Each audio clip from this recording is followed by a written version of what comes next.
ശ്രീരംഗപട്ടണം. മൈസൂർ നഗരത്തിന് തൊട്ടരികിലായി സ്ഥിതി ചെയ്യുന്ന ഈ പ്രദേശം ടിപ്പു സുൽത്താൻ്റെ തലസ്ഥാനമായിരുന്നു. ഇവിടുത്തെ കോട്ടമതിലുകൾക്ക് പറയാനുള്ളത് യുദ്ധത്തിൻ്റെയും അതിജീവനത്തിൻ്റെയും കഥകളാണ്. എന്നാൽ ഈ കോട്ടകൾക്ക് മുൻപേ ഇവിടെ ഉയർന്നു നിന്നത് ശ്രീ രംഗനാഥസ്വാമി ക്ഷേത്രമാണ്.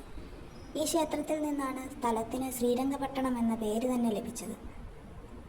കാവേരി നദിയാൽ ചുറ്റപ്പെട്ട 3 പ്രധാന രംഗനാഥ ക്ഷേത്രങ്ങളിൽ ഒന്നാണിത്.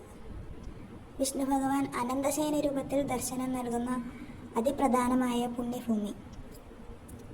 ഹോയ്സാല വിജയനഗര വാസ്തുവിദ്യാ ശൈലികളുടെ മനോഹരമായ സങ്കലനമാണ് ക്ഷേത്ര ഗോപുരത്തിൽ നമുക്ക് കാണാൻ കഴിയുക. നൂറ്റാണ്ടുകൾ പഴക്കമുള്ള കൽത്തൂണുകളിലെ കൊത്തുപണികൾ നമ്മളെ അത്ഭുതപ്പെടുത്തും. കറുത്ത ശിലയിൽ തീർത്ത ആദിശേഷന്റെ മുകളിൽ യോഗനിദ്രയിലാണ്ട ഭഗവാൻ ശ്രീരംഗനാഥനെ കണ്ടു തൊഴാൻ ആയിരങ്ങളാണ് ദിനവും ഇവിടെ എത്തുന്നത്. കാവേരിയുടെ തണുത്ത കാറ്റും ക്ഷേത്രത്തിലെ മണിനാദവും മനസ്സിന് വല്ലാത്തൊരു ശാന്തി നൽകുന്നു. ചരിത്രം തേടി വരുന്നവർക്ക് വിജ്ഞാനവും ഭക്തി തേടി വരുന്നവർക്ക് സമാധാനവും നൽകുന്ന ശ്രീരംഗപട്ടണം കർണാടക യാത്രയിൽ ഒരിക്കലും ഒഴിവാക്കാൻ പാടില്ലാത്ത ഒരിടമാണ്.